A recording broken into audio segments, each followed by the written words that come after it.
পুরীতে গেলে আমি পুরীর বিপত্তারিণী মন্দিরে প্রত্যেকবারেই ঘুরে আসি। তাই পুরীতে আমাদের চতুর্থ দিনে বিকেলবেলা বিপত্তারিণী মায়ের মন্দিরের উদ্দেশ্যে বেরোলাম।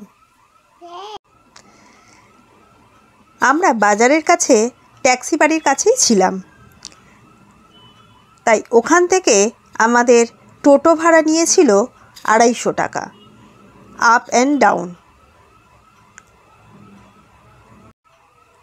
মন্দিরটি খুব সুন্দর।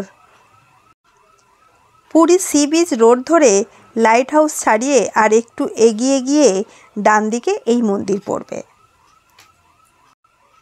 আমরা ঠিক বিকেল নয়, সন্ধে সন্ধে হবে তখন এসেছিলাম। 6:30 বাজতে আর 10 মিনিট বাকি ছিল। মন্দিরের পরিবেশ খুব সুন্দর। এখানে থাকার ব্যবস্থাও আছে।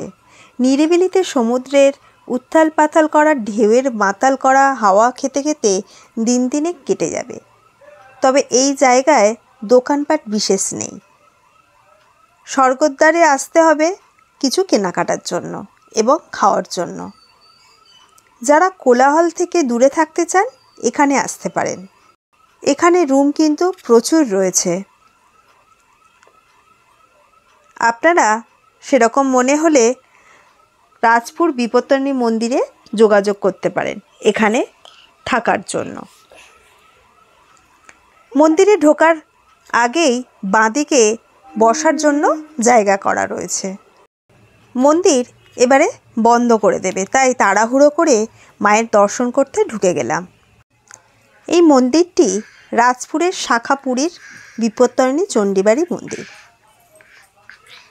এখানে মায়ের কাছে পুজো দেওয়ার টাইম হচ্ছে সকাল 6টা থেকে 11টা আর বিকেল 2:30 থেকে সন্ধে 6টা।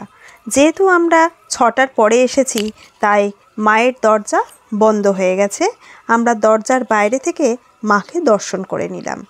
6:30 বাজতেই আমাদের মন্দির থেকে নেমে যেতে বললেন, কারণ মন্দিরের মেন দরজা এবারে বন্ধ হয়ে যাবে। আমরাও বেরিয়ে এলাম। যাই হোক, মায়ের দর্শন তো আজকের হয়েছে, সেটাতেই আমাদের মনের শান্তি। যেহেতু আমরা টোটো রিজার্ভ করে গেছিলাম, সেজন্য টোটো আমাদেরকে স্বর্গদ্বারে নামিয়ে দিল। তারপর আমরা কিছুক্ষণ সমুদ্রের ধারে সময় কাটালাম। পুরীতে এসে যদি এখনও পর্যন্ত মা বিপত্তারিণী মন্দির দর্শন না করে থাকেন তাহলে অবশ্যই দর্শন করবেন, দেখবেন ভালো লাগবে।